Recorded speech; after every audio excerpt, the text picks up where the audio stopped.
Hello， 各位亲爱的观众朋友，大家好，我是康大飞。今天带大家看一套房子。我们之前说的是租那个3999的那个小别墅，但是我跟新子后来又仔细核算了一下，那个别墅还不是很适合。先不说房租的问题，那个房子本身也是特别小，我们有很多东西都放不下去。虽说是个别墅，但是总共能利用上的房间呢就3个。然后我跟新子呢这几天又找了一套房子，在乡下农村自建房，就是咱们面前的这一套。一共有4层楼，只不过这个1楼是用不了，只有2楼、3楼、4楼可以用。首先这是门头，我们进去。室外的这一个小院呢，上面是这种棉房瓦，房东说会把这个棉房瓦呢给拆掉。这个后面这个小院啊，以后就当我们的室外厨房了。看起来现在是不怎么样，但是如果真要是给它装修起来的话，应该还是非常不错的。房东说会把这个地面给它垫高。现在这个地面是斜坡状的，上面该清的东西都会清掉。其实仔细看的话啊，这个环境还是不错的。在进房子的这个地方啊，有一个小的房间，这个小的房间我们可以用来放冰箱啥的。然后这个进门的话，旁边有一个厕所啊，看着像毛坯房的楼梯啊。这是农村自建房啊，这肯定不是别墅那么高端。1楼的话是用不了的，我们现在只能用2楼、3楼、4楼。这是2楼的一个设施，2楼有厨房，有卫生间。2楼的话有3个房间，那边一个，那边一个，这边是厨房。出门这边的话还有一个房间，每个房间都有空调，外面砌的有水池，每一层都有一个走廊型的阳台。这边是4楼，最顶层。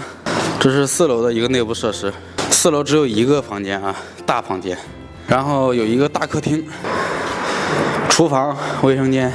哎，我就喜欢这蹲坑。飞哥，我有点怕你知道吗？就他这个大房间，那个小空调怕带不动。太大了。没事。3楼和4楼的格局是一样的，只不过2楼的话，它的格局是隔开的。它本来是客厅，给你隔了一个房间出来。这4楼的一个阳台。阳台挺大啊，这也带这个洗手池。这里面想住几个住几个。对，主要4层楼，你知道吧？床管够。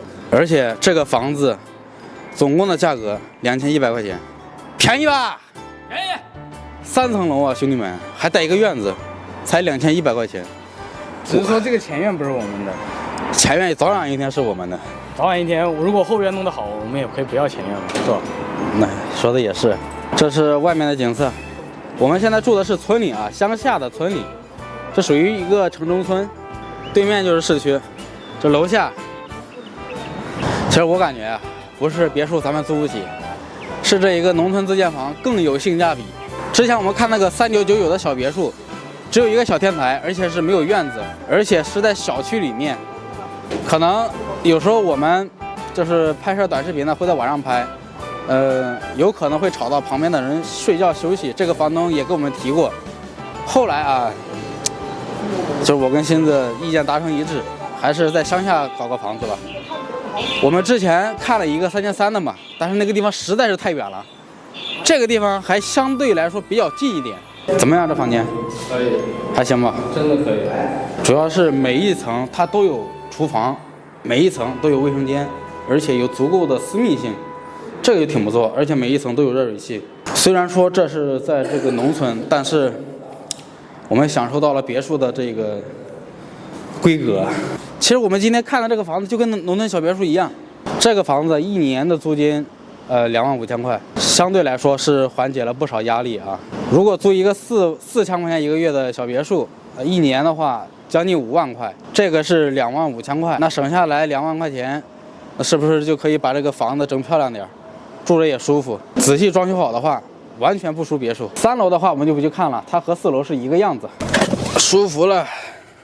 朋友们，这个房子拿下！从今以后就给大家换了一个新地图了，大版本更新。哎，这是2024版本了。好，朋友们，咱们本期视频呢就拍到这里结束了啊！如果喜欢本期视频的话，就别点上一个赞。我们是哈哈兄弟，下期再见，拜拜。